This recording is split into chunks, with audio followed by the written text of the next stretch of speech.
Hi guys, since you're watching this video, I believe you have already made up your mind for giving the PMP examination in the coming few months. PMP is basically an exam that tests your project management skills and how do you perform under stress. I'm saying this because you will be getting 180 questions in 230 minutes, which means you will get less than 1.5 minutes to answer every question. Questions will be a combination of multiple choice, multiple response, hotspot and limited fill in the blank. During the examination, you will also be getting 2 10 minutes break.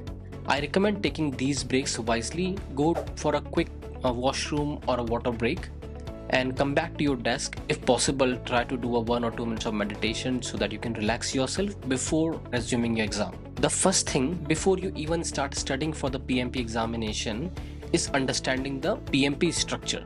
For that, I have provided a link in the description which contains the PMP exam content outline. Everybody is different with different attention time spent for learning and reading skills. I recommend taking at least 2 to 3 months of time studying for 2 to 3 hours a day for 4 to 5 days a week. Then you need around 15 to 20 days of time just for practicing the questions and sample papers. Many people try attempting the sample questions before even completing their practice materials. However, I do not recommend this as this may impact your motivation to study and understanding the PMP concepts.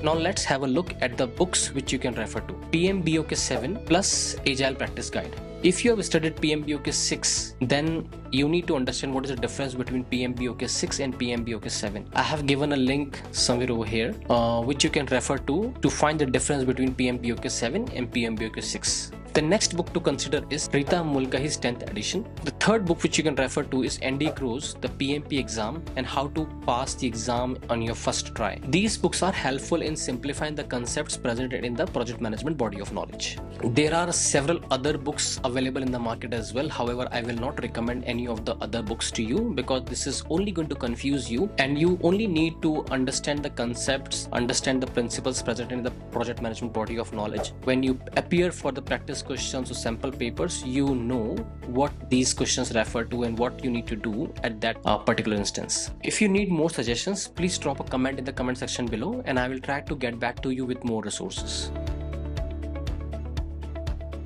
One of the most important things to focus on more than the time you're spending for reading the books is doing the sample questions and practice papers. In the video description, I have given the links of both the free and paid which you can refer to for doing your practice sessions. I cannot stress enough how important these simulators are for passing the PMP examination.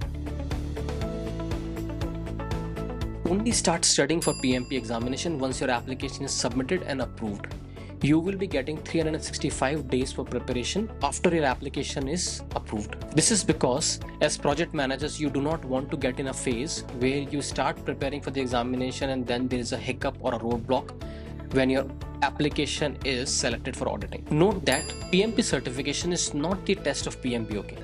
Therefore, while reading the book, do not try to memorize or cram things. Try to understand the concepts mentioned in the book. You will be getting situational and scenario based questions. Therefore, while attempting the questions, try to think about how you should be dealing with them while studying and not how you used to deal with them in the past. The new PMP exam focuses on agile practices and agile emphasis on servant leadership to empower teams. Therefore, while studying, keep the attitude of a servant leader who approaches the project work based on people, purpose, and processes. If studying PMP examination is boring and not fun, try to find an accountability partner or a study group.